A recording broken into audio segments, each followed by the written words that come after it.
Assalamualaikum warahmatullahi wabarakatuh. Selamat pagi. Selamat pagi semuanya. Suara saya kedengaran nggak? Boleh kasih tanda kalau ada suaranya? Oke, sip, mantap. Si layar saya juga kelihatan ya presentasinya ya. Kasih tanda lagi kalau ada kelihatan presentasinya. Oke, sip, mantap. Kita mulai aja. Nama saya Sangga Ciptadi. Saya tulis juga di sini co-founder Tasol. Tasol ini kita kayak webinar tools aja buat sharing-sharing acara seperti ini. Jadi teman-teman bisa kayak untuk kedepannya Pak Ilen atau Pak Oscar bisa berbagi lebih jauh lagi tentang apa yang mereka kerjakan sehari-hari. Yang tadi kan baru pengantar aja gimana tinggal di luar negeri gitu. Saya kuliah di ITB S1-nya, ambil teknik lautan. Saya kuliah 6 tahun di ITB. Terus untuk S1 aja. Sekarang saya lagi ngambil S2 Subsea Engineering di UIS.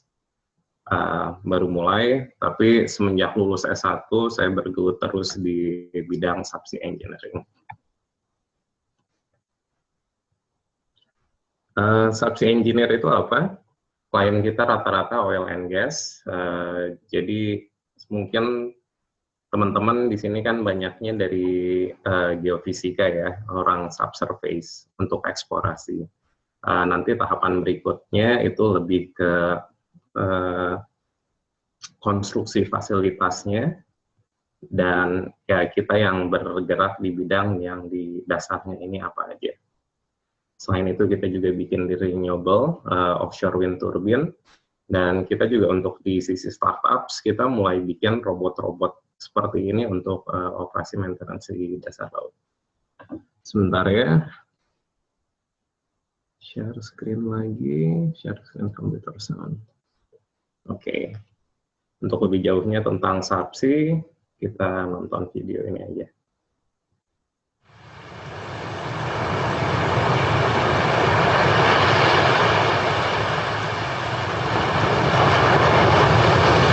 Jadi umumnya kelihatan di atas laut itu ini namanya FPSO atau platform performance.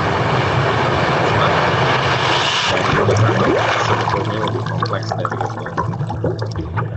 Ini pipa-pipa yang kuning ini sebenarnya mengalirkan oil and gas dari sumur untuk sampai ke platform produksi. Ini robot kecil, ini robot operasi kita di bawah untuk inspeksi, atau kadang dia punya tangan juga untuk operasi, kayak robot aja.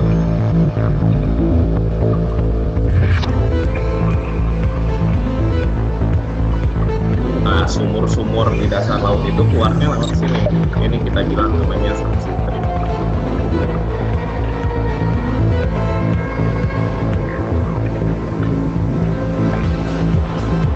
Jadi ini ada pipa-pipa mengalirkan dari dasar, dari dalam bumi keluar lewat ini, lewat tree, terus ada pipa yang mengalirkan ke atas. Ini ada robot yang untuk mengoperasikannya, untuk mengintervensi istilahnya. Sejauh ini kita sudah sampai di kedalaman 2.200 meter. Ini rata-rata di West Africa dan Gulf of Mexico. Di Indonesia juga sekarang udah sampai 1.200 meter di Selat Makassar.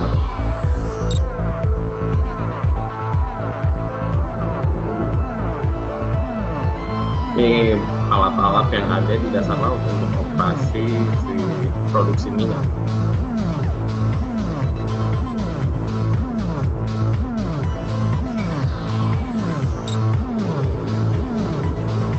Ada bikin pompa di dasar laut, atau ini yang di belakang namanya subsea kompresor yang besar ini, ukurannya sebesar lapangan bola.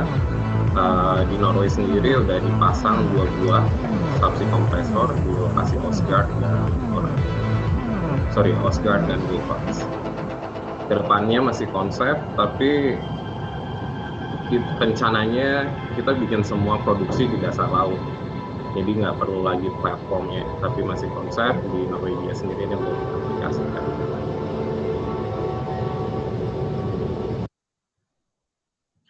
Pengalaman saya di bidang subsea, saya mulai di Indonesia, saya 3 tahun bekerja di Indonesia, saya pindah ke Singapura 2 tahun, lalu saya dapat kesempatan di Norway.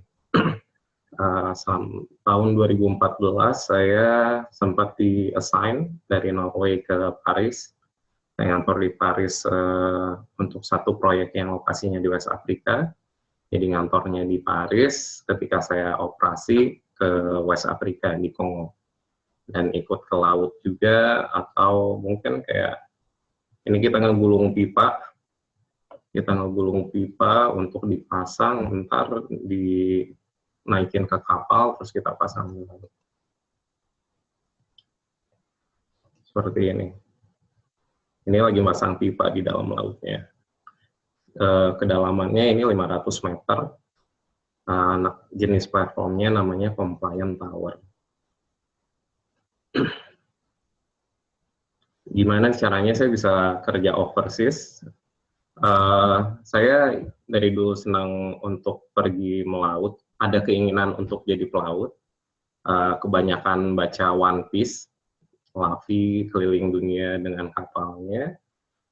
Ketika saya mau coba bekerja ke luar negeri, saya coba bekerja setelah lulus, saya ingin bekerja di kantor yang seperti Google levelnya. Gitu. Jadi banyak orang-orang pintar, banyak fasilitasnya oke, tapi ya peluang kita nggak bisa milih.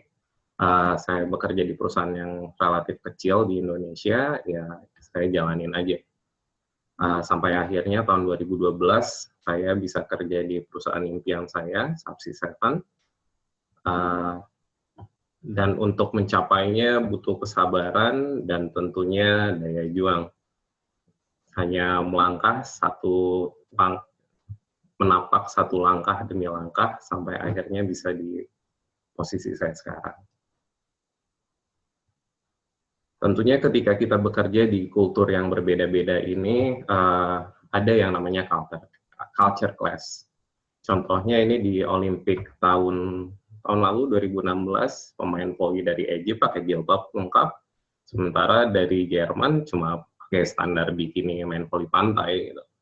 Apakah itu jadi satu masalah buat di dunia kerja, beda background?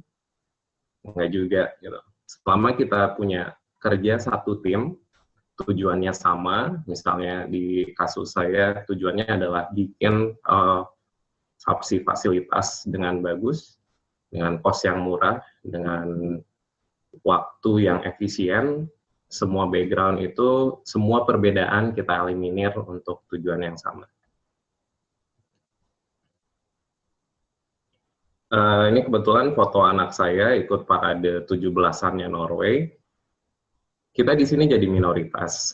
Yang selama ini ketika di Indonesia, saya kebetulan Muslim dan masuk mayoritas lah. Tapi di sini kita jadi minoritas. Gimana kita bersikap sebagai minoritas? Ya kita adaptasi dengan mereka. Kita berusaha mengenal budaya mereka, seperti apa yang bagusnya kita tiru, yang kurang oke-nya ya kita jangan ikut-ikutan juga. Gitu.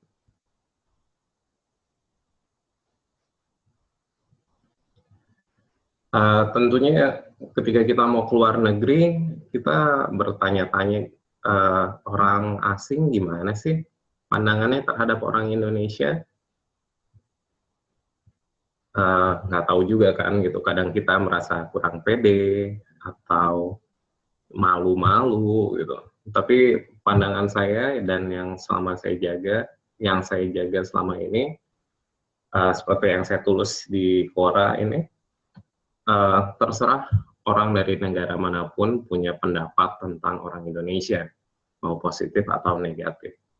Tapi saya berusaha untuk selalu meninggalkan kesan baik buat mereka, karena itu merepresentasikan seperti apa orang Indonesia.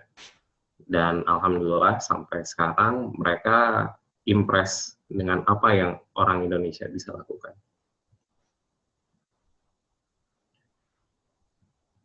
Budaya kerja beda-beda tentunya.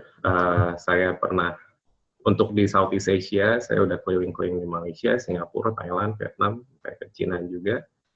Untuk di Norway budaya kerjanya juga beda, di Prancis budaya kerjanya beda, di UK budaya kerjanya beda, di Afrika juga berbeda. Gimana kita bisa menyesuaikan dengan itu semua? Lagi-lagi kita ambil positifnya, yang jeleknya kita tinggalin, gitu. Kitanya berusaha adaptasi lah sama mereka. Seperti contohnya kalau di Norway budaya kerjanya mereka relatif sangat egaliter. Ada cerita menarik, sekretaris di kantor gitu. Jadi ada satu project manager dari Prancis, terus dia minta sekretarisnya untuk bikinin kopi. Si sekretarisnya ini protes gitu.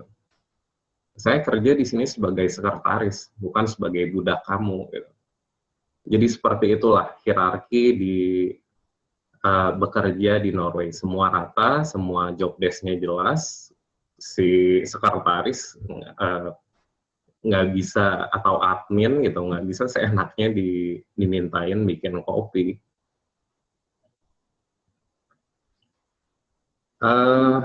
Ini di Trolltunga. Waktu itu kita rame-rame sama teman-teman Indonesia setelah 17-an pergi naik gunung sama-sama. Jadi yang saya pegang sampai sekarang adalah berani untuk bermimpi, sama seperti halnya saya cita-cita saya untuk mengarungi lautan. Saya berani untuk bermimpi, cita-cita saya untuk berbagi melalui Tasawuf ini, dan juga orang Indonesia juga bisa gitu. Kalau saya bisa, kalau Pak Ilen bisa, Mas Afi bisa, Mas Oscar bisa. Kenapa teman-teman di sini yang punya potensi juga besar nggak bisa seperti kami-kami ini, atau bahkan mencapai jauh lebih besar dari yang kami sampai saat ini lakukan. Semuanya terjadi pada waktunya. Ketika saya baru lulus, yang saya selalu pengen kerja di Subsea 7 gitu. Tapi memang rezekinya saat itu belum ada. Dan saya bergabung ketika saya udah 5 tahun pengalaman, posisi saya udah senior engineer, saya kondisinya malah lebih dihargai ketimbang ketika saya bergabung ketika baru lulus gitu. Lebih mudah ternyata untuk berkarirnya. Dan yang terakhir, keep curious and don't settle too early. Tetap penasaran, tetap ilmu itu sangat luas sekali, dan jangan cepat puas lah gitu. Jangan cepat puas dengan apa yang kita udah punya. Selalu banyak orang-orang yang lebih pintar dari kita, selalu banyak ilmu-ilmu lain yang bisa kita gali, explore itu semua untuk memperkaya hasanah kita.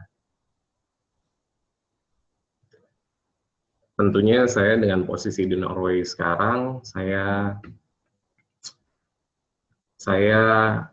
merasa banyak hutang saya ke Indonesia, tapi dengan posisi saya di sini, gimana saya bisa melakukan itu semua gitu, berbagi ke Indonesia, dan ya saya coba berbagi lewat Tasawuf ini. Kebetulan kita kerjasama sama IBG sekarang, mudah-mudahan kedepannya kita bisa berbagi lebih jauh, kalau dari saya pribadi, tentang subsea engineering apa dan kedepannya, apa aja di subsea engineering. Mudah-mudahan semua itu bisa berguna buat teman-teman Indonesia lainnya. Oke, Mas Husni, silakan. Mau sesi tanya jawab ya?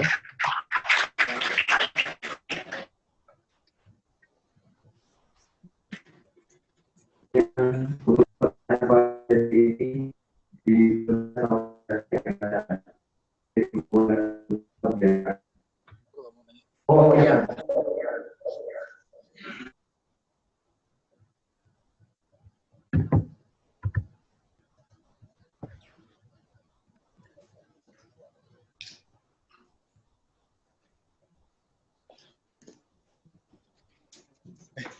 ngomong ke sini aja.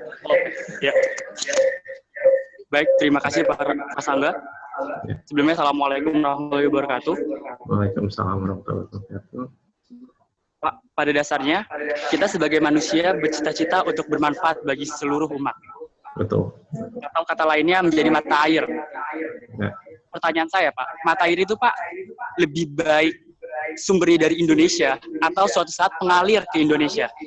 Yang itu artinya kita bekerja untuk luar dan mungkin akibatnya akan terasa sedikit bagi Indonesia. Apa yang harus kita lebih prioritaskan lebih dulu, Pak? Terima kasih. Saya langsung jawab atau? Super.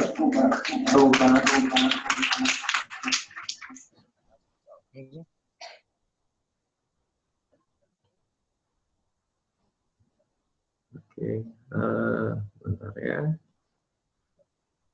Saya langsung jawab aja dulu. Sebentar. Tommy, ini Bet angkat tangan, mungkin Bet mau bertanya juga. Bisa ditulis di Q&A-nya, Bet. Oke. Apa pertanyaannya? Saya jawab dulu pertanyaan barusan, masalah mata air. Sebaiknya sumbernya di Indonesia atau mengalir dari luar negeri. Penduduk Indonesia sendiri banyak sekali, 250 juta. Gitu. Berapa banyak mata air yang kita bisa punya dari 250 juta orang itu? Bisa banyak sekali. Gitu. Jadi masing-masing juga orang menurut saya punya perannya, bisa itu jadi mata air di Indonesia atau bisa bantu mengalirkan air dari negara lain. Contoh kasusnya ketika dulu di kampus, saya banyak beraktivitas di kemahasiswaan pusat ITB dan juga di himpunan teknik kelautan. Saya nggak bisa menjalani dua-duanya, itu sama konsepnya mata air juga, mata air di jurusan atau mata air di kemahasiswaan secara keseluruhan. Gitu. Di situ saya perlu memilih, saya akan beraktivitas di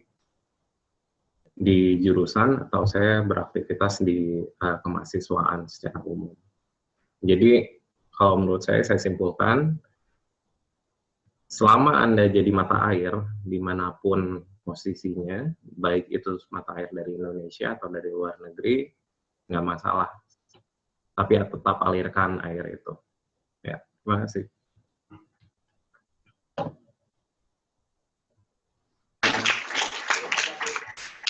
Ya, untuk menanya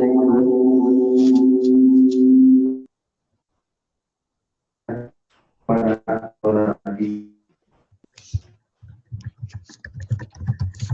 Assalamualaikum warahmatullahi wabarakatuh. Perkenalkan, nama saya Gigi Aji, Pak. Saya juga penggemar One Piece juga, Pak. Itu apa namanya? Kan Luffy itu terkenal sama dia tuh bisa membuat teman kawan dari lawan ataupun dari lawannya lawan, Pak.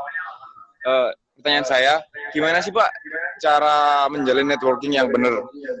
Terima kasih. Assalamualaikum. Oke. Cukup luas juga ya pertanyaannya, networking ini di sisi apa gitu. Mungkin bisa dijelaskan lebih lagi Mas Kiki? Networking-nya gimana? Networking seperti apa? Mungkin dalam dunia kerja sama apa ya Pak, yang kita butuhin sebagai mahasiswa itu biar apa ya bisa dilirik sama perusahaan gitu loh Pak. Oke, kebayang. Di zaman dulu saya masih mahasiswa, 15 tahun yang lalu berarti ya. Itu saya berusaha bergaul sama siapa aja. Saya kenal Oscar, kenal Avi, zaman dulu di kampus juga. Jadi koneksinya bisa lumayan luas. Dulu saya pikir alumni saya akan bantu saya untuk mencari kerja. Tapi itu ternyata nggak membantu gitu. Untuk memilih kerja, untuk mendapatkan pekerjaan, itu tergantung ke masing-masing pribadi sendiri, tapi alumni atau network ini bisa kita gunakan untuk kita bertanya masalah keilmuannya gitu. Atau memang bisa juga kayak ada peluang kerja di-share lewat WhatsApp group, lewat grup email gitu. Tapi kita hanya bisa sampai situ aja, membagikan informasi. Tapi karena kita ini lebih ke praktisinya, geofisisnya, engineer-nya, kita bukan orang HR atau manajer yang ngambil keputusan, oh iya nih, kita mau ngerekrut Mas Kiki gitu. Mas Kiki ngirim CV ke saya gitu misalnya, saya bisa langsung panggil Mas Kiki untuk join gitu. Karena kita juga cuma bisa merekomendasikan. Tapi kalau misalnya Mas Kiki mau wawancara, terus pengen tahu lebih banyak tentang subsea engineering, saya bisa kasih bantu itu, dan Mas Kiki sendiri ketika wawancara misalnya bisa kasih tahu bahwa saya ngerti A, B, C, sampai Z, seperti itu kurang lebih.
Saya mulai kalau gitu ya. Pertama-tama terima kasih untuk panitia semuanya untuk kesempatan saya bicara di acara ini, dan juga terima kasih untuk mahasiswa yang meluangkan waktunya di minggu pagi untuk datang ke acara gini. Saya mau sharing sedikit tentang perjalanan karir saya. Dari mulai saya lahir dan besar di Bandung sampai sekarang saya kerja di New York sebagai graphic designer di UN OCHA. Saya lahir dan besar di Bandung. Waktu lulus kuliah, cita-cita saya pengen jadi graphic designer, tapi saya nggak keterima FSRD ITB, keterimanya Oceanografi ITB. Lalu saya kuliah dan lulus tahun 2004. Setelah itu, saya bingung mau kemana. Pertama lulus, kira-kira setahun lebih lah, saya sibuk kerja serabutan, ngerjain proyek dosen, bikin event manajemen, ngajar origami, apapun lah, biar kesannya kayak banyak acara gitu. Padahal pengangguran sih, soalnya lamaran saya untuk ke segala perusahaan oil and gas dan pertambangan nggak ada sambutan. Waktu itu sih perasaan saya sebagai anak ITB kalau lulus kayak parameter suksesnya harus banget kerja di oil and gas dan pertambangan. Nah, tapi habis itu tahun 2004 bulan Desember ada berita buruk, Banda Aceh terkena tsunami. Nah, karena itu banyak lowongan kerja dibuka untuk bantuan internasional untuk membantu tsunami. Nah, dari situlah saya dapat kerjaan di Banda Aceh sebagai GIS officer.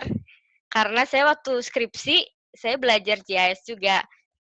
Nah, di sini saya mulai kerja awalnya di NGO namanya CARE, 1 tahun, kemudian itu pindah ke IFRC alias International Federation of Red Cross and Red Crescent Societies, ya namanya panjang. Sebagai GIS officer, kerja saya bikin peta, mengolah database management, intinya memberikan support information management untuk bantuan kepada para korban bencana alam di Aceh. Setelah itu project rekonstruksi rehabilitasi selesai menurun, saya dipindahin ke kantor Jakarta sebagai senior GIS officer. Tugas saya mirip-mirip sama sebelumnya, tapi lebih kepada membantu kapasitas Palang Merah Indonesia. Seperti bisa dilihat di foto ini, saya bikin peta gede banget untuk hasil lihat kapasitas Palang Merah Indonesia di seluruh cabang di Indonesia. Sekarang saya kalau lihat peta ini malu abis, kayaknya kok warna-warni kayak peta anak TK gini ya. Karena saya udah suka banget sama bidang pemetaan ini, maka saya terus ngambil kuliah S2. Waktu itu kebetulan dapat beasiswa dari Stunet, saya ngambil Applied Science di ITC NSKD. Jurusan lebih spesifiknya yaitu Earth Observation for Natural Hazard. Jadi saya belajar tentang teknik-teknik pemetaan dan GIS untuk mendekati berbagai program bencana alam. Habis itu balik lagi ke Bandung. Bentar. Kalau sebelumnya orang-orang pembicara sebelumnya bicara ada culture shock pindah ke negara baru, saya mengalami counter culture shock waktu balik ke Bandung karena nyari kerja juga susah, terus cara pandang saya udah berbeda dan saya ngerasa bosen aja gitu di Bandung. Nah, nggak lama saya dapat kerja lagi di Jakarta sebagai program spesialis untuk proyeknya USAID, yaitu semacam program konservasi di antara 6 negara yang mereka namakan Coral Triangle Initiative. Proyeknya setahun selesai, habis itu saya merasa saya benar-benar pingin go internasional, pingin kerja di luar negeri, butuh tantangan baru. Saya single, nggak ada yang menghalangi saya untuk pergi kemanapun. Habis itu saya mulai lamar-lamar kerjaan, karena saya punya pengalaman di bidang humanitarian atau development. Saya mulai ngelamar di bidang itu ke pokoknya semua dari luar negeri, Bangladesh, Bangkok, Fiji, Afghanistan, Chili, pokoknya nggak pandang bulu, sebar CV.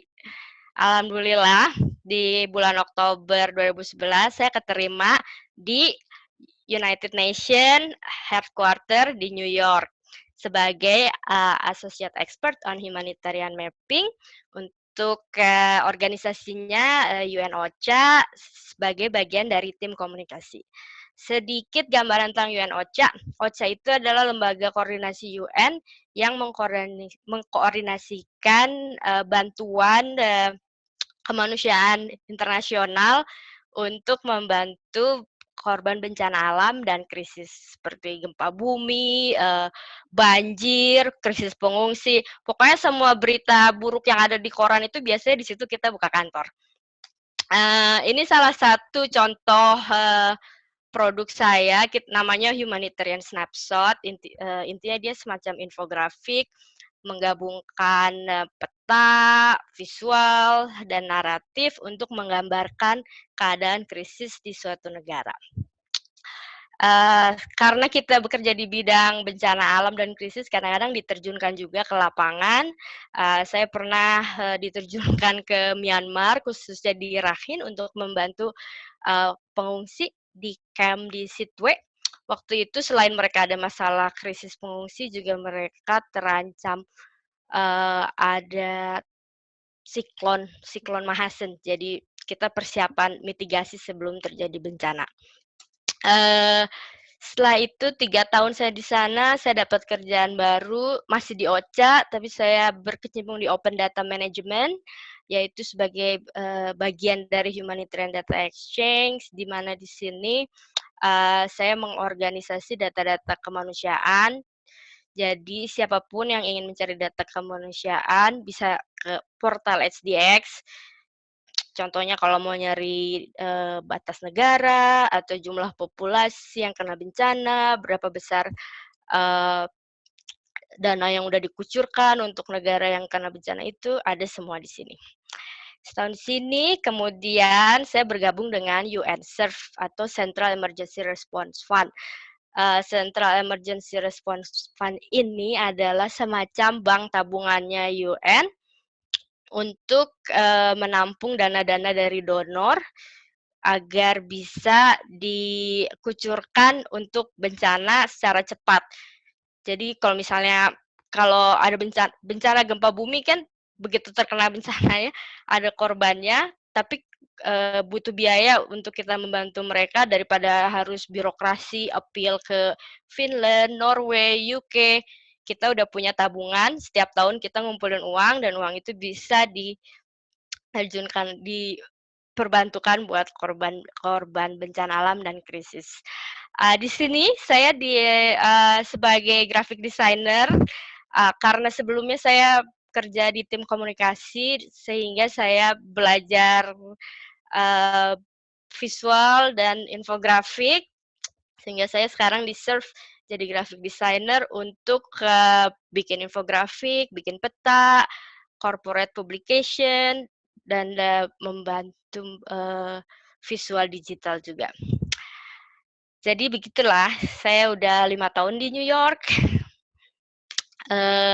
Salah satu yang jadi motivasi saya untuk kerja di New York atau di luar negeri pada umumnya adalah saya sangat suka keberagaman dan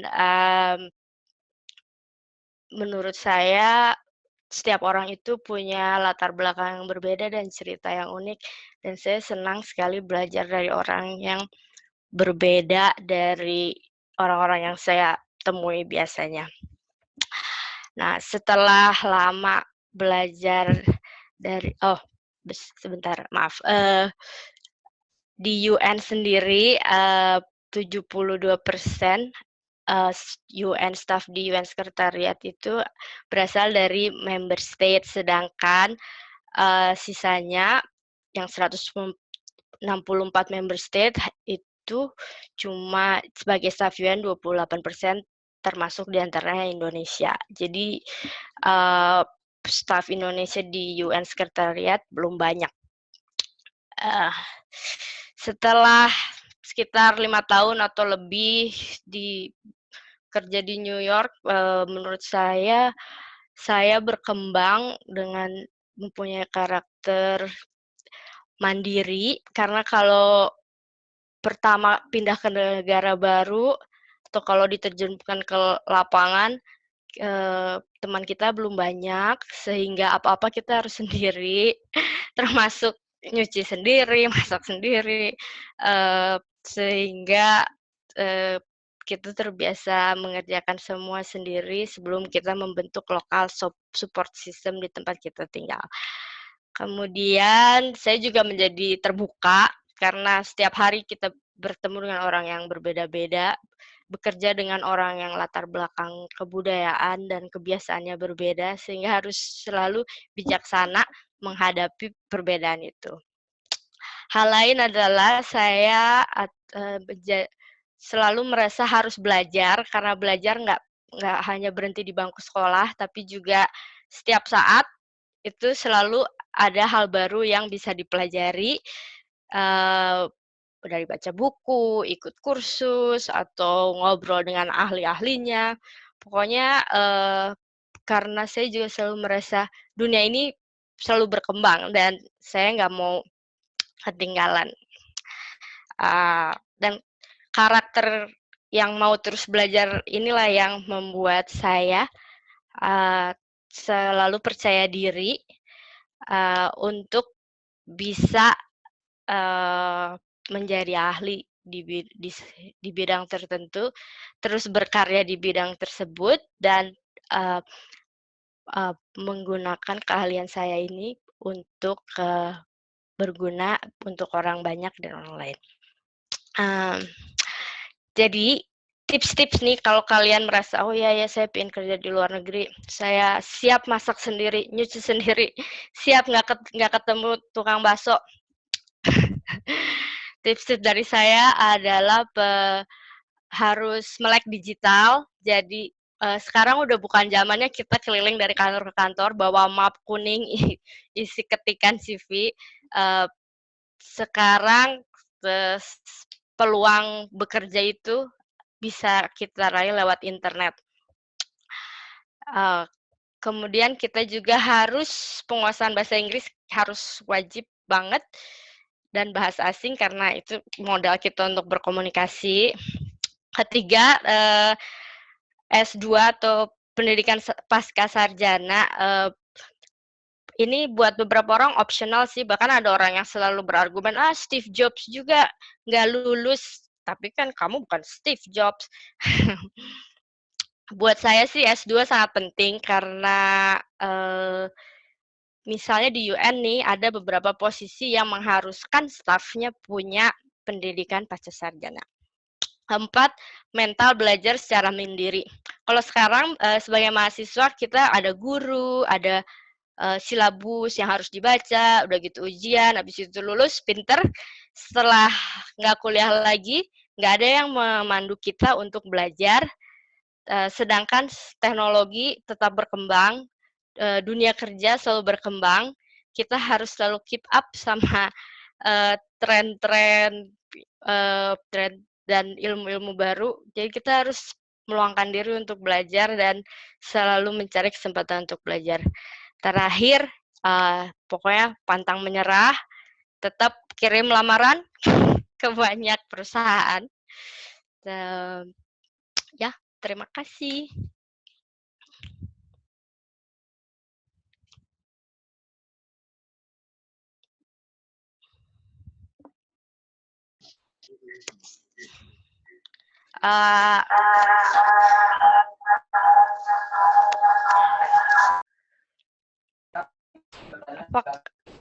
Halo.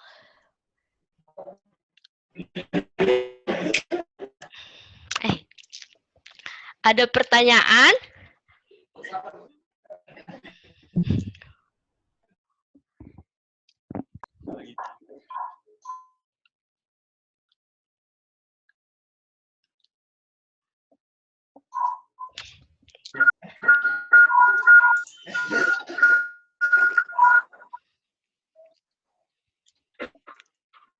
Halo. Mungkin kalau ada pertanyaan atau bagaimana panitia?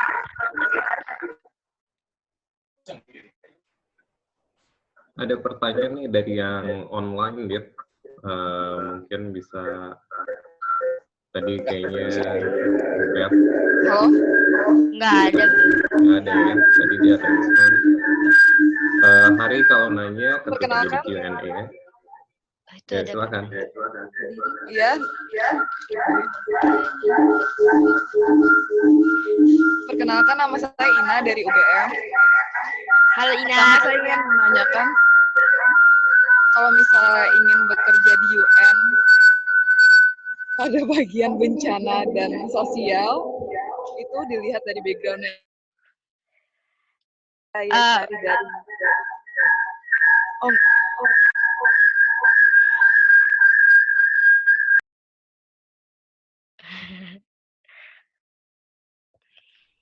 Boleh diulang lagi pertanyaannya?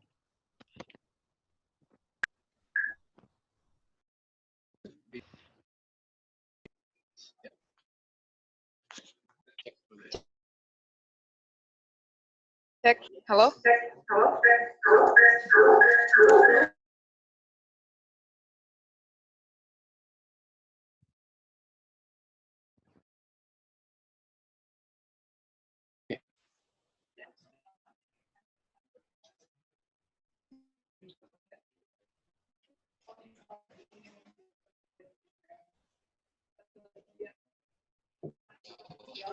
Yang berlihat dari background-nya.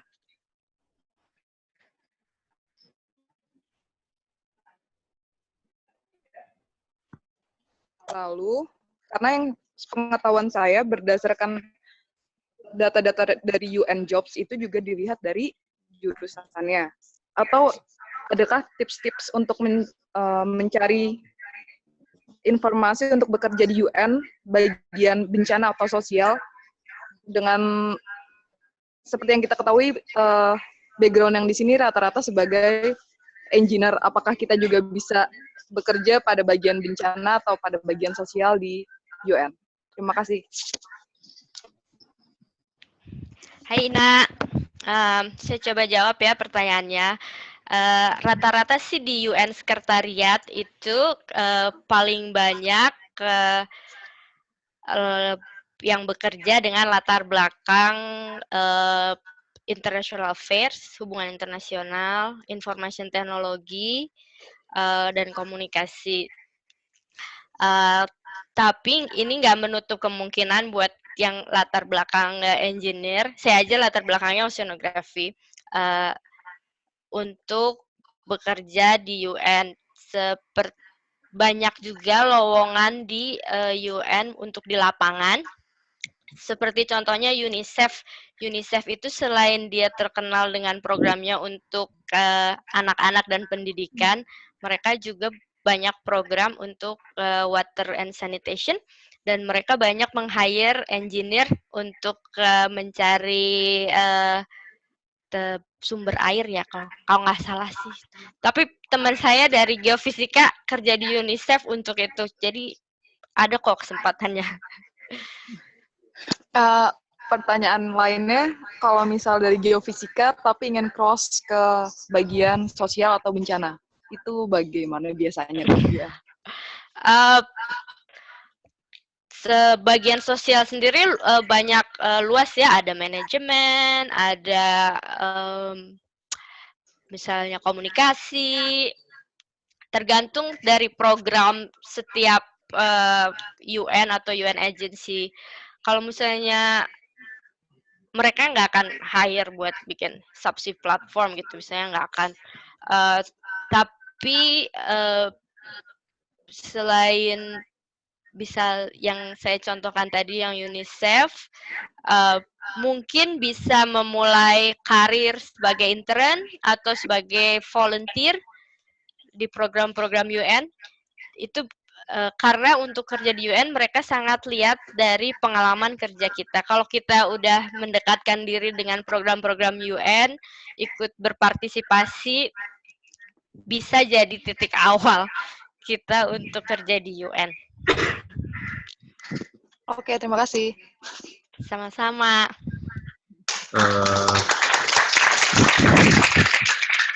Terima kasih Bu atas jawabannya.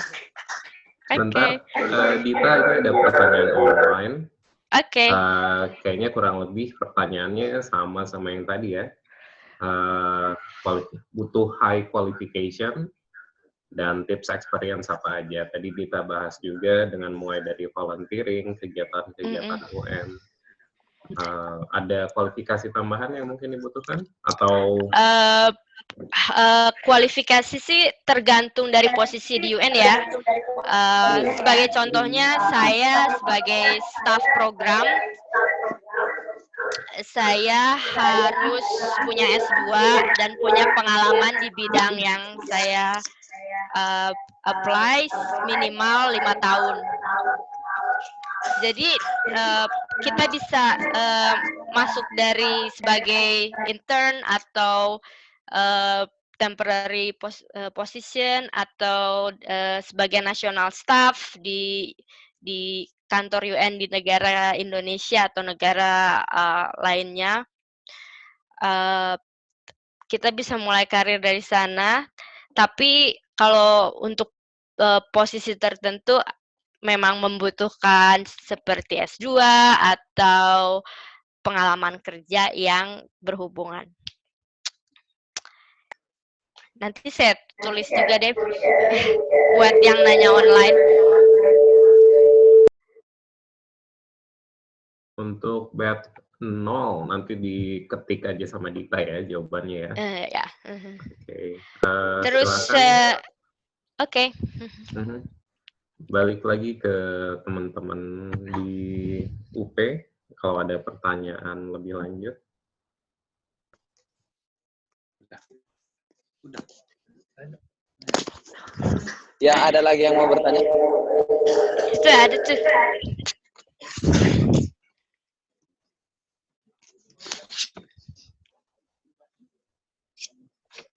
Silahkan. Langsung aja.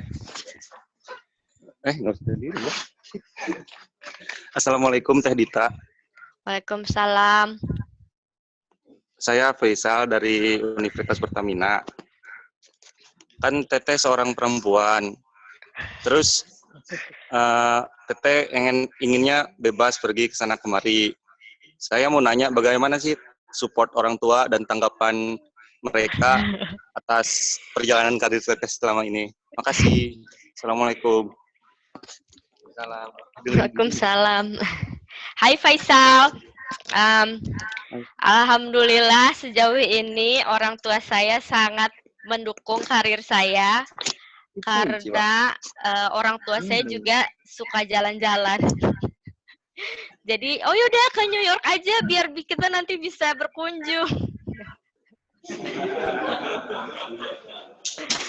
Jadi ya alhamdulillah orang tua selalu mendukung. Selain itu saya juga rajin pulang kampung kok. Saya kan pingin makan lemper sama martabak.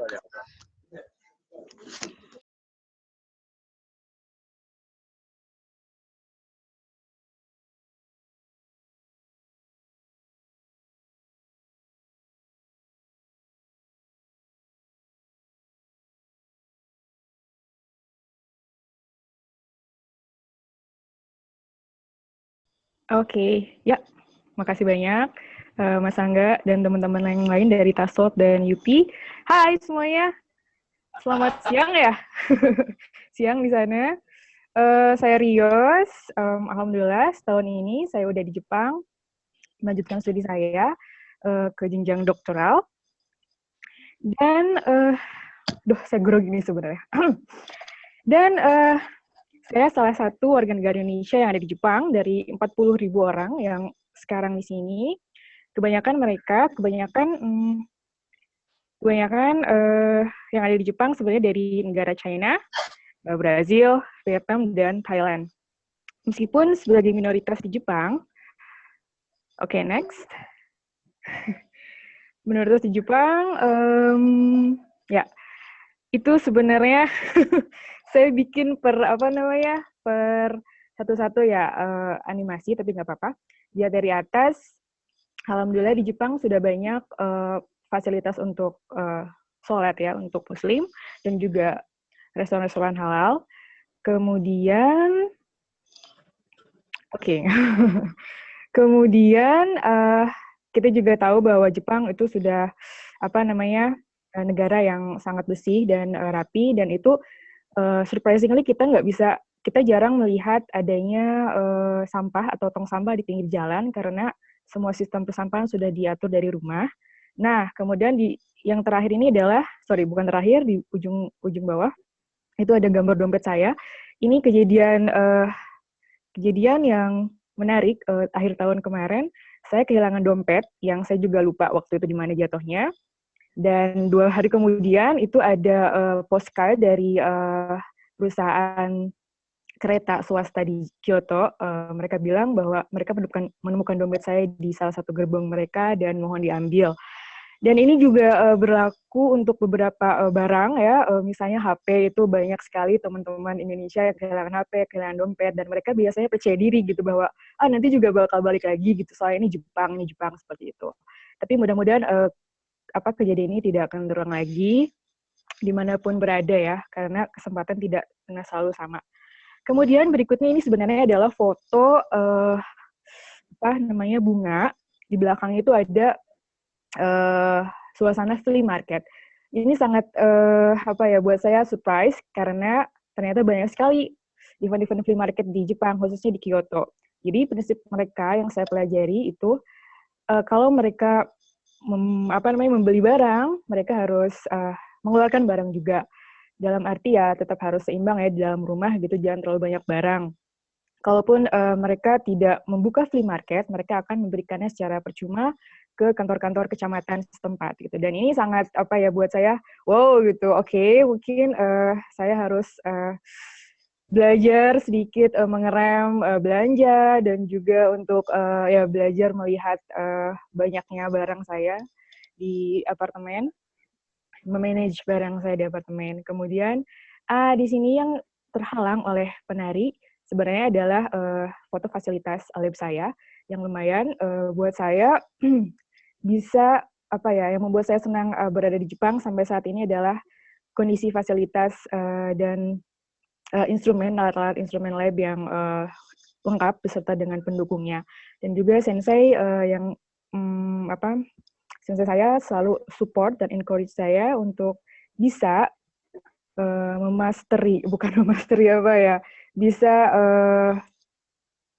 bisa menggunakan semua alat-alat tersebut sehingga nanti ketika kembali ke Indonesia saya bisa share juga untuk orang lain. Nah, dua terakhir foto ini adalah teman-teman Jepang saya. Yang pertama Mbak Uji, ini beliau bisa bisa nari Jawa karena ketangguhan mereka untuk belajar hal yang baru. Sementara yang satu lagi Mas Yuki ini bisa fasih bahasa Arab. Dan saya malu sama mereka karena sebenarnya bahasa Jepang saya tidak kemana-mana alias stagnan selama setahun ini gitu. Dan banyak sekali hal-hal yang harus saya catch up dari karakter-karakter mereka di Jepang. Nah, oke. Next slide. What I need to deal with in Japan, itu adalah tadi dari segi bahasa pasti ya itu menjadi salah satu kendala buat saya meskipun kelas saya kelas internasional, tetapi kadang untuk seminar-seminar seminar mingguan atau simposium itu biasanya mereka masih menggunakan bahasa Jepang. Dan sangat sedikit orang yang bisa bahasa Inggris, sayang sekali gitu ya. Termasuk di bank, di rumah sakit, di beberapa instansi pemerintahan juga, biasanya mereka tidak bisa bahasa Inggris. Kemudian tantangan lainnya adalah bagaimana untuk menyeimbangkan keinginan saya untuk traveling around Japan, tapi dengan transportasi dan akomodasi yang mahal. Ini masih masih harus dicari jalannya bagaimana itu bisa dilaksanakan.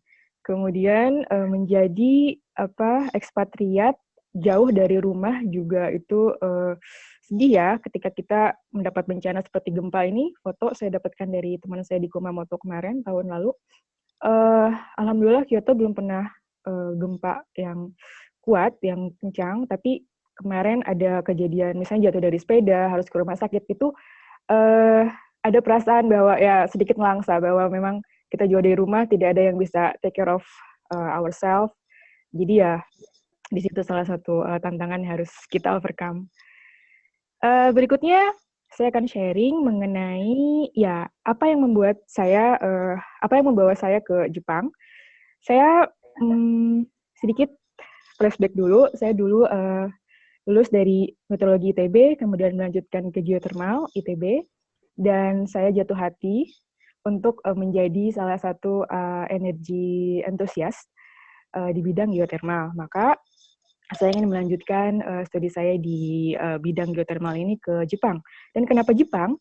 Jepang ini sharing Ring of Fire dengan Indonesia menjadi negara yang sangat sering terkena gempa. Tetapi blessed in disguise-nya Jepang maupun Indonesia juga mempunyai sumber panas bumi yang sangat tinggi, sangat banyak. Nah, yang saya pelajari juga bahwa di Jepang mereka menggunakan radon untuk mengetahui bukan prediksi sih sebenarnya, cuma semacam itulah ya untuk prediksi gempa dan mekanisme di bawah permukaan tanah. Oke, next. Next-nya ya saya ingin sedikit menjelaskan geothermal system. Mungkin teman-teman di sini udah ngerti kan geothermal system dari UP? Udah, oke. Good.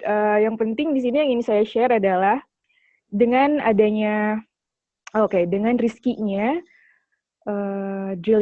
proses drilling dan pembangkitan geothermal itu menjadi isu besar sekarang ya. Terakhir saya baca di koran di Indonesia bahwa pemerintah katanya akan cut off investasi untuk renewable energy. sedih sekali sih sebenarnya, tapi ya itu memang sebuah kenyataan yang harus saya hadapi. Nah, ini salah satu untuk menjawab tantangan tersebut adalah saya ingin mencoba mengkombinasikan karakteristik radon movement untuk mempermudah eksplorasi geothermal di Indonesia seperti itu. Jadi bagaimana saya mempelajari mekanisme radon untuk bisa mendeteksi beberapa unsur-unsur geothermal seperti recharge, adanya reservoir, dan juga adanya caprock seperti itu. Oke, ini terlalu teknis ya. Oke, terakhir, bukan terakhir sih, dua terakhir. Oke, ini SATREPS adalah, saya ingin memperkenalkan SATREPS ke teman-teman karena dengan SATREPS ini saya bisa berada di sini. Jadi bisa dilihat di www apa tuh, Mas Angga? Saya nggak kelihatan dari sini. www.jst ya. Oh sorry, jst.go.cp. Ya, jadi di sini kita bisa melihat beberapa list research dari SATREPS, yaitu gabungan dari JICA, JST, pokoknya risetnya Jepang lah ya, yang berada di Indonesia. Sebenarnya SATREPS ini tersebar di seluruh dunia, tapi untuk Indonesia kita bisa melihat juga dengan universitas mana dia melakukan kerjasama. Nah, karena menemukan profesor itu salah satu hal yang mutlak untuk melanjutkan studi di Jepang, maka dengan SATREPS ini, dengan melihat SATREPS, kita bisa berkenalan, SKSD ya, dengan profesor, calon profesor kita, kemudian kita bisa berkomunikasi lebih lanjut mengenai topik yang kita inginkan.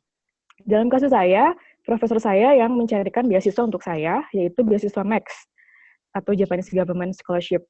Dan sesungguhnya beasiswa ini juga bisa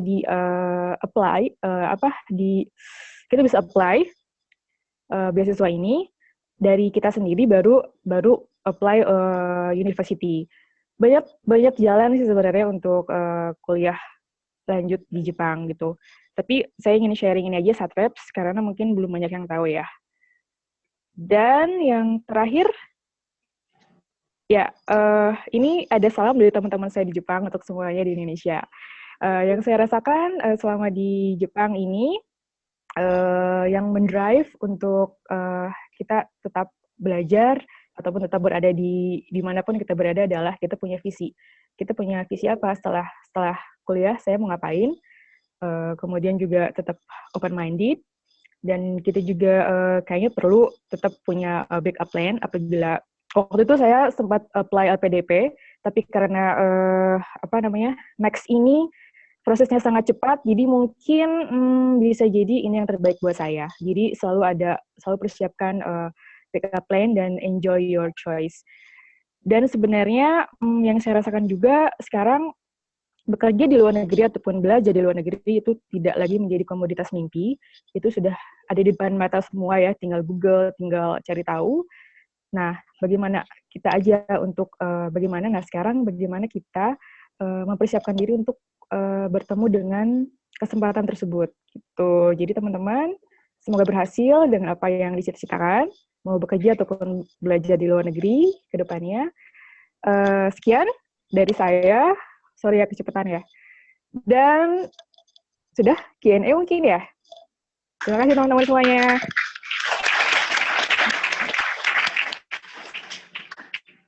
Lanjut. Langsung lanjut. Oke.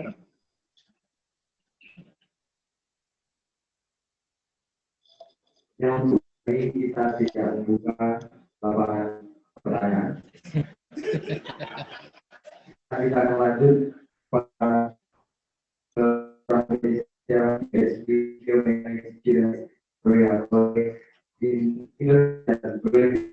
live from you. Sorry nggak kedengeran. Gimana ya bisa biar kedengeran ya, Husni? Halo Sangda. Ya, bisa mulai diulang. Ya, video saya bisa di on. Oke, sebenarnya. Oke, udah kelihatan. Oke. Ya, sebentar Benny. Untuk Rios tadi ada pertanyaan lagi nggak buat Rios? Tadi mungkin ada yang tanya dari teman-teman mahasiswa, kurang kedengeran. Ntar di akhir, gabung di akhir. Digabung di akhir. Digabung di akhir. Oke, baiklah. Oke. Ya, terima kasih banyak Rios. Sama-sama. Beni, silakan untuk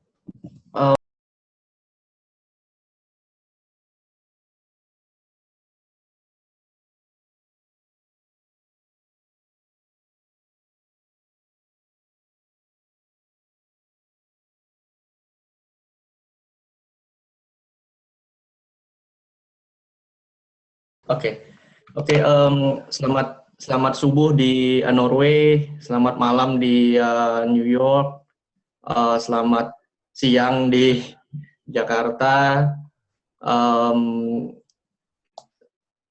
Terima kasih sebelumnya, saya sudah diajak oleh Kang Oscar untuk bisa sharing di event ini dengan adik-adik di UP dan UI juga, karena sebelumnya saya pikir waktu saya dulu ketika saya masih di Jakarta itu biasanya hobi saya itu keliling juga sama teman-teman dari SPE Java Section, karena dream saya itu sebetulnya bidang saya sebelumnya adalah di geomekanika, jadi bidang yang masih sangat jarang sekali di Indonesia. Sementara marketnya dari demand-nya dari oil and gas itu sudah tinggi sekali, dan supply side-nya ini yang belum siap gitu. Jadi saya ngerasa, wah ini teman-teman di akademia harus dikomporin nih bahwa ada geomechanics ini harus cepat-cepat ditangkap. Jadi sejak tahun 2007, 3 bulan sejak saya baru bergabung dengan Selam Bersih pada saat itu, saya langsung gerilya keliling. Saya ke ITS, saya ke ITB, saya ke UI, saya ke Trisakti, saya ke ITS, UGM, UPN, jadi semua saya datangin hampir setiap 6 bulan sekali untuk kasih guest lecture gitu. Dan yang terakhir kemarin itu, mungkin bulan April itu saya di maraton juga, itu dalam sebulan itu saya datangin 5, itu dari ITS, UI, dan saya tempat ke UI di Fisika UI pada saat itu, entah mungkin salah satu dari kalian yang ikut. Anyway, itu sedikit tentang saya gitu ya, dan sekarang saya sedang dalam proses untuk menyelesaikan S3 saya di Imperial College di London, dan ya ini bagian dari perjalanan saya dari selalu berpindah-pindah tempat dengan keluarga. Saya menikah dan ada 2 anak di sini, dan mereka selalu ikut dengan saya kemanapun, dan itu indahnya di zaman yang serba tanpa batas sekarang ini, dan kita harus bisa menikmati juga gitu ya. Dari teman-teman di sana juga harus bisa melihat bahwa opportunity itu bukan hanya di kawasan Indonesia, bukan hanya Asia Tenggara, tapi sudah terbuka banget gitu. Seperti yang semua dikatakan oleh Kang Ilan tadi di awal, Mas Angga, itu saya aminin semua, dan itu memang benar terjadi gitu. Dan sekarang mungkin yang terpenting adalah gimana teman-teman di sana bisa punya kepercayaan diri, punya confidence bahwa ya kalian juga bisa seperti kami-kami yang sudah lebih dulu ada di sini gitu. Nah ini sedikit cerita tentang saya aja. Saya sejak lulus saya bekerja di Selam Bersih hampir 10 tahun. Kemudian setelah 10 tahun saya memutuskan untuk berhenti, dan pada saat itu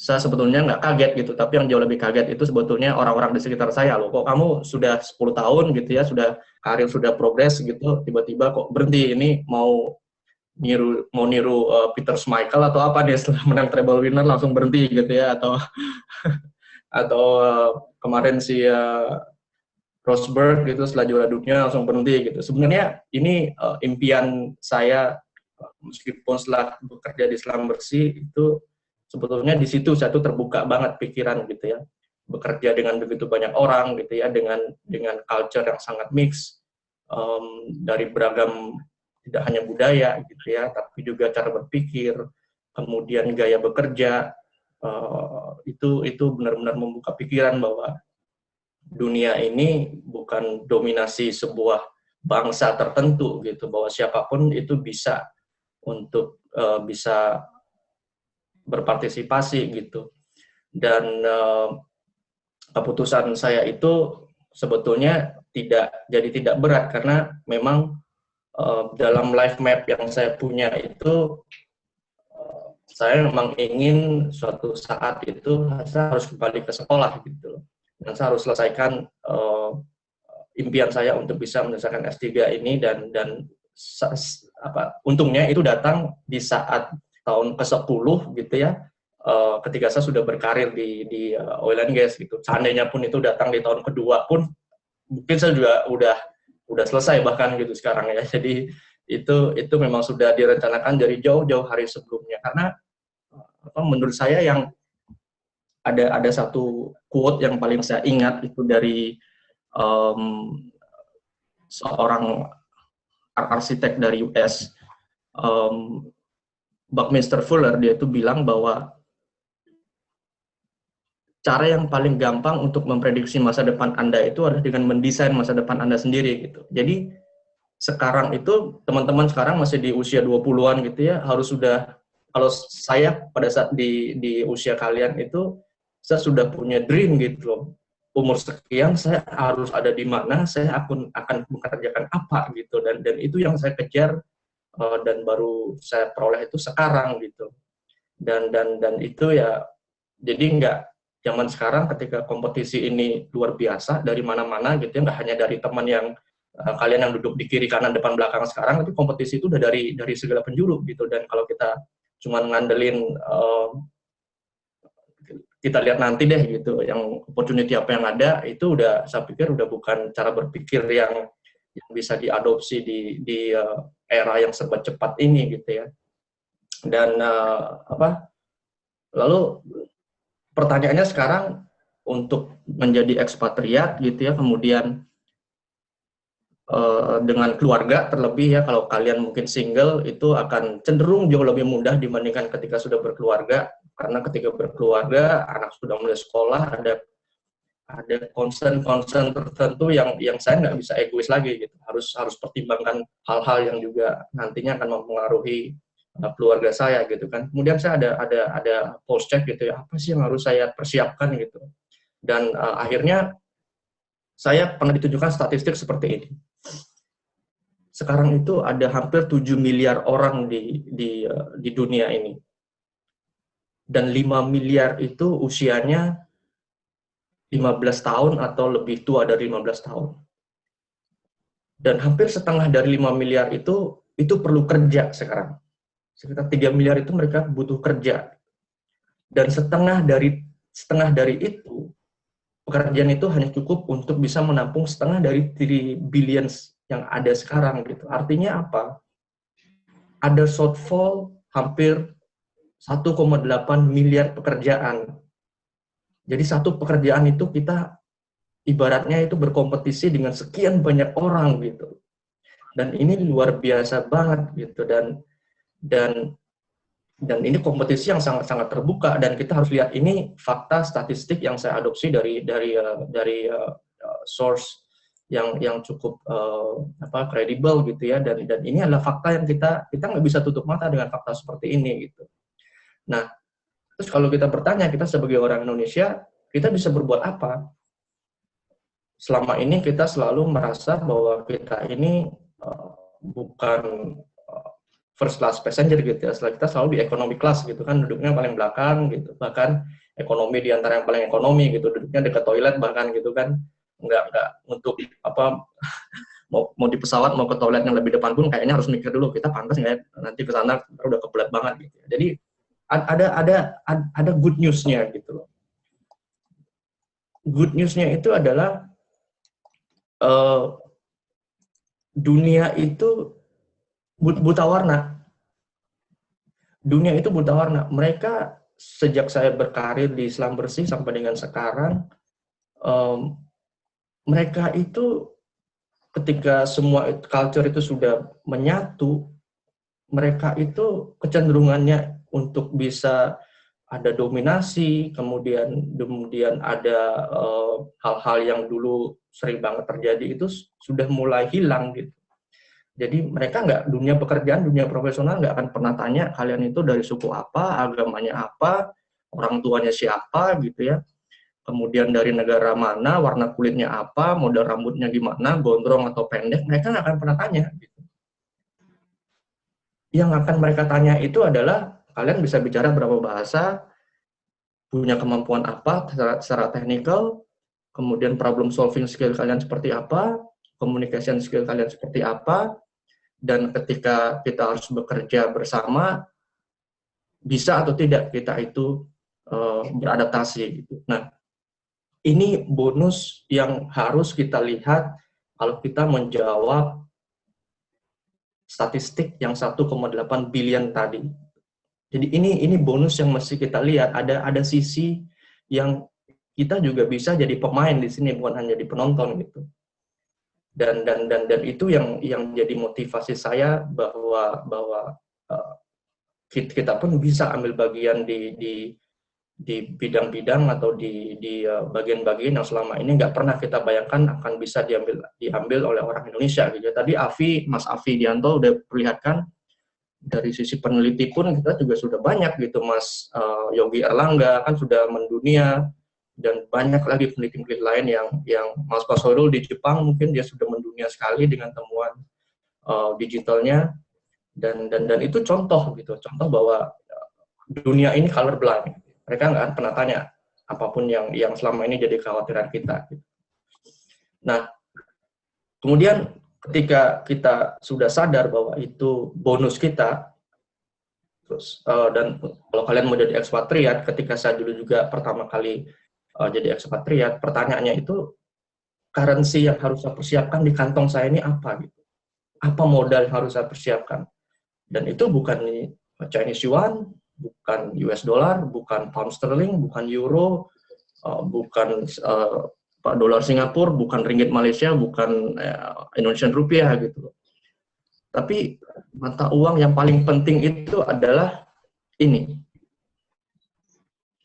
Skill, pengetahuan, dan kemampuan. Nah, di antara semua skill ini, bagi saya yang paling penting itu adalah kemampuan untuk bisa beradaptasi. Dan itu yang bisa bikin kita tuh survive dimanapun, bisa bekerja dengan siapapun, dalam kondisi apapun, dan skill adaptasi ini macam-macam ya dari kacamata saya.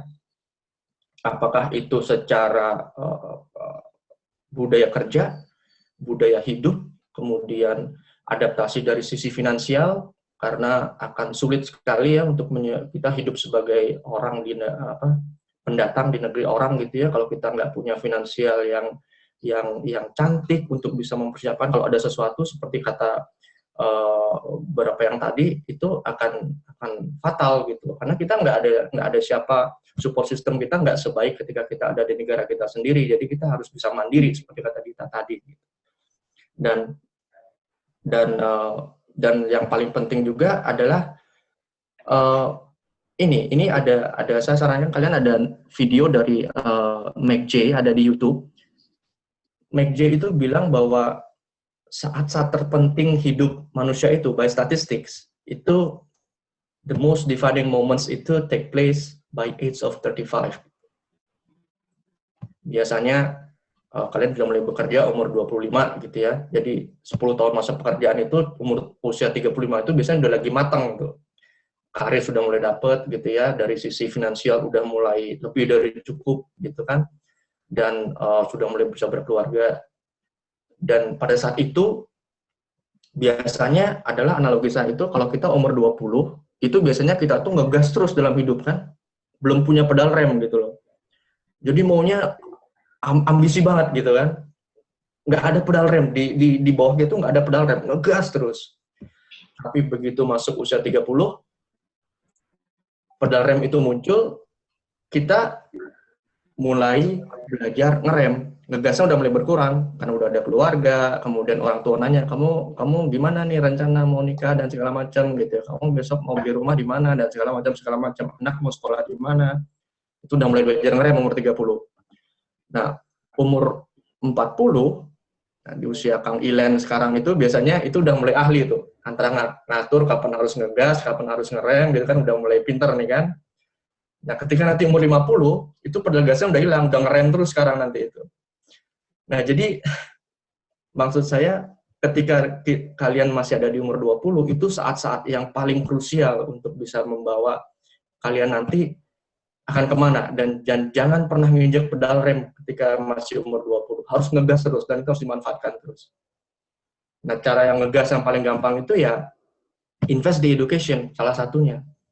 Ketika kalian sekarang sekolah, kuliah gitu ya, kuliah yang benar, dalam artian bukan berarti harus belajar terus gitu, enggak. Saya masih ingat dulu kalau ngeliat Mas Sangga sama Mas Oscar itu kerjanya di kampus itu rapat mulu gitu sama dewan mahasiswa gitu ya. Saya pikir wah ini orang ini hebat juga gitu, dia bisa sangat membagi waktu gitu antara kuliah dengan hal sosial lain, dan itu contoh yang real gitu yang bisa kita lihat gitu, bahwa education itu pintu itu akan banyak terbuka ketika education itu sudah kalian genggam gitu ya. Apakah education dari sisi akademisnya ataupun yang non akademis, itu semua harus berimbang semua. Dan saya pikir itu yang terakhir yang bisa saya sampaikan. Saya sekali lagi mengamini, saya mendukung semua yang udah disampaikan tadi teman-teman sebelumnya, dan saya ingin kita berpikir dalam nuansa yang harus terbuka sekarang semua, bahwa kompetisi kita itu, ruang kita itu jangan lagi berpikir bahwa kita harus dalam lingkup yang di sana aja gitu, dan kita harus membuka diri kita, dan kita harus berani untuk muncul di kancah yang lebih luas lagi, karena satu-satunya cara untuk survive kalau kita merasa kompetisi sudah ring tinju itu sudah penuh isinya manusia, ya harus keluar dari ring tinju dan cari ring tinju yang lain gitu kan, supaya kita bisa probability kita untuk menang bisa naik lagi gitu. Kira-kira itu, dan saya kebetulan tidak punya Facebook, tidak punya Twitter, tidak punya Pad, tidak punya Instagram, dan saya hanya ada LinkedIn, dan ada email, jadi silakan kita bisa berkolaborasi, dan saya tunggu kalian di London. Terima kasih.